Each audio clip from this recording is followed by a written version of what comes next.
Salut à tous, la team Howell, tout même chaud pour Lyon Fan TV. Très heureux les gars de vous retrouver pour une nouvelle vidéo. J'espère que vous allez bien. Vous ne pouvez qu'aller bien. On a gagné 4-0 contre Mallorca. J'ai fait d'ailleurs un petit débrief tout à l'heure. N'hésitez pas à aller le voir.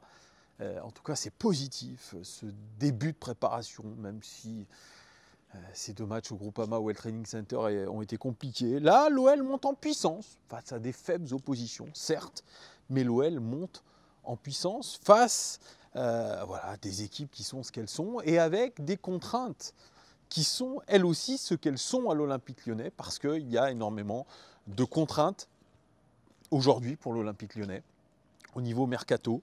Et c'est de ce dont on va parler dans cette vidéo Daily Mercato, les seules vidéos qui vous permettront de suivre l'actualité du Mercato lyonnais quasiment en temps réel. N'hésitez pas à vous abonner les amis, mettez un petit pouce et puis un petit commentaire, ça fait toujours extrêmement plaisir les amis. Alors, Mercato, comme je vous disais, compliqué, on fait avec les moyens du bord, on essaye de dégraisser. Mathieu Louis-Jean a parlé d'une réduction de la masse salariale d'environ 50%, chose qui est en train d'être faite, avec des ventes aussi assez importantes.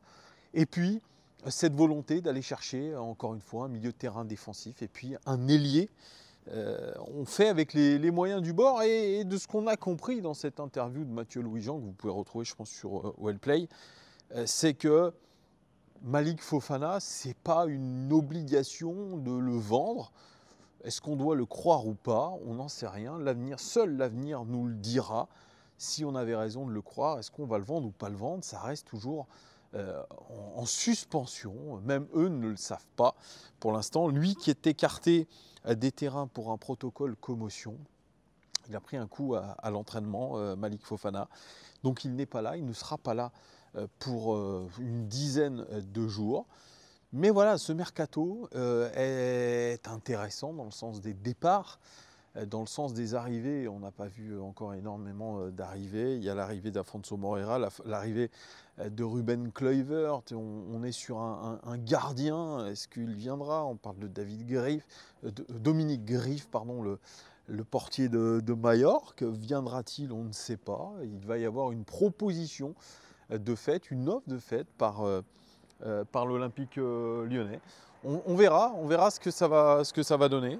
Est-ce que cette proposition sera à la hauteur de ce que voudrait Mallorca? Il faudra le voir aussi, parce que chaque club le sait, l'Olympique lyonnais est en difficulté financière, essaye de tirer le maximum, même dans le sens des arrivées. Donc on verra. Il y a ce gardien-là, et puis la possibilité de voir arriver Pierre Lesmelou. Alors ces dernières heures, on nous dit que les positions sont en train de se rapprocher entre l'Olympique lyonnais et Brest. Ils en veulent à peu près 7 millions. Est-ce que ça va se faire aux alentours des 7 millions? Est-ce qu'il y aura des bonus dans l'histoire? Moi j'imagine que oui. Est-ce que c'est cher payé pour un joueur qui a aujourd'hui 32 ans? Peut-être. Lui en tout cas est d'accord sur le contrat avec l'Olympique lyonnais. Il ne devrait pas être le seul à arriver au milieu de terrain, puisque la presse anglaise se faisait écho d'une offre de l'Olympique lyonnais pour un joueur de Liverpool, un jeune joueur de Liverpool. Ça a été confirmé en tout cas par Hugo Guillemets qui a parlé de tout ça et de la potentielle arrivée de ce joueur de Liverpool qui s'appelle Tyler Morton. Et la réalité, c'est que l'Olympique lyonnais est d'accord avec Tyler Morton déjà sur son arrivée, et ils doivent se mettre d'accord avec Liverpool pour le joueur. Tyler Morton, il a 22 ans, c'est un très jeune joueur. Alors il a été formé à l'académie de Liverpool dès l'âge de 7 ans. Après avoir refusé Everton, il est c'est un milieu de terrain tout terrain, c'est comme ça qu'on le dit, très à l'aise techniquement, capable de dicter le rythme et distribuer le jeu, notamment dans des positions bien plus profondes et reculées sur le terrain. Alors il a fait ses débuts professionnels en 2021-2022 avec des apparitions en Première Ligue, FA Cup, League Cup et Ligue des Champions. notamment à San Siro contre l'AC Milan. Il a été ensuite prêté en Championship, Blackburn Rovers 2022-2023, 46 matchs, pas de but, 4 passes décisives. Et puis il y a eu ce prêt à Hull City 2023-2024, 41 matchs joués, 3 buts, 5 passes décisives. Et ensuite il est revenu du côté de Liverpool. Alors en carrière, il a fait pour l'instant 104 matchs, 4 buts, 12 passes décisives, 18 cartons jaunes, un carton rouge. En première, à l'international, parce qu'il a une carrière aussi internationale, il a été en sélection avec l'Angleterre U20, 3 matchs et U21, 13 matchs, un but, et il a gagné le championnat d'Europe U21 2025. Il a fait une passe décisive en finale contre l'Allemagne. Donc c'est plutôt des belles petites références, et notamment ses performances face à l'Espagne en quart de finale ont suscité pas mal de louanges. Il a été comparé à un milieu espagnol dans sa gestion du jeu sous la direction de Lee Carsley.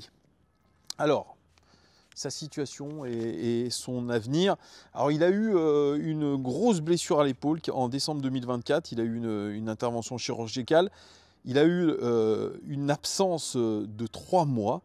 Et il a eu une fin de saison hachée, il a même eu une saison hachée tout simplement avec Liverpool.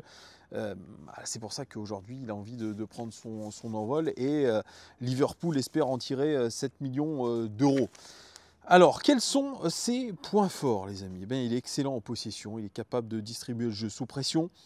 Il est très précis sur les coups de pied arrêtés, dans la lecture du jeu.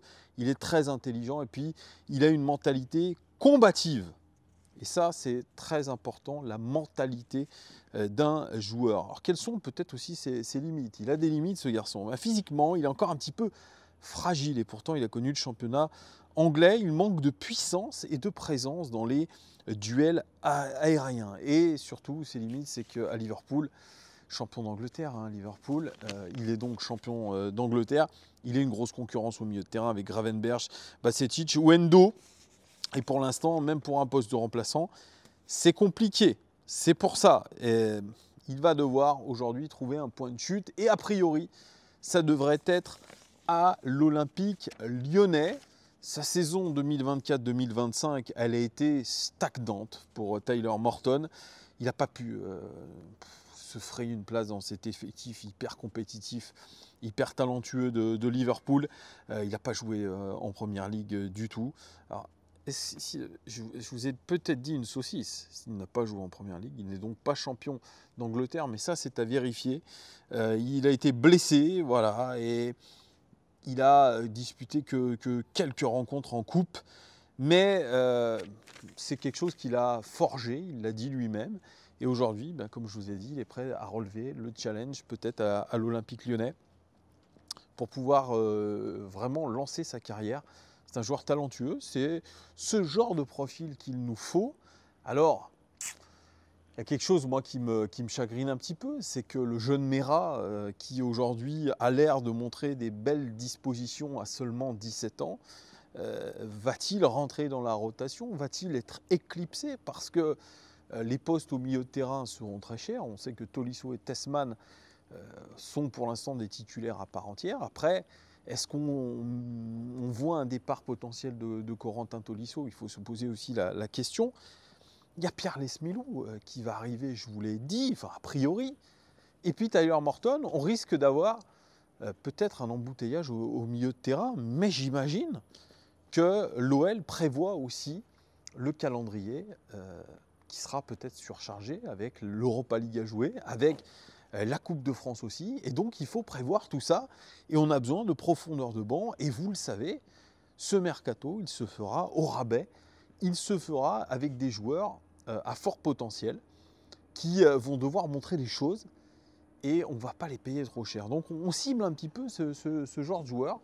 Et c'est intéressant. Je trouve que c'est très intéressant de cibler ce genre de joueur. De toute façon, on n'a pas beaucoup de choix, les amis. On va être obligé de faire ce genre de mercato.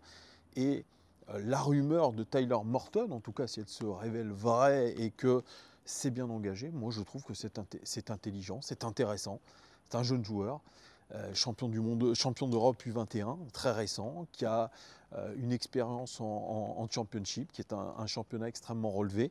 Et puis, il a connu Liverpool, qui est un très grand club européen. Alors vous allez me dire, oui, il a 22 ans. 22 ans, c'est considéré aujourd'hui comme un âge où vous devez être confirmé. Donc il n'y a plus trop de temps à cogiter pour lui. Il va falloir prendre une décision. J'imagine qu'il voulait peut-être rester en première ligue, mais ça ne sera pas le cas. Il va atterrir à l'Olympique Lyonnais et je pense que ça peut être très ambitieux. On verra ce que ça donnera en tout cas sur pièce. C'est un joueur extrêmement élégant. Allez voir sur YouTube pour ceux qui ne le connaissent pas. Donc il est sur une belle dynamique avec cet Euro U21. À nous de rendre ce joueur encore meilleur et qu'il nous apporte le mieux. Vous me direz dans les commentaires, les amis, ce que vous pensez du recrutement potentiel de Tyler Morton. N'hésitez pas à me dire en commentaire ce que vous pensez. Merci en tout cas de votre fidélité. Merci d'être hyper nombreux à être sur cette chaîne, à me suivre au quotidien. Merci beaucoup et je vous dis à très très vite. Ciao.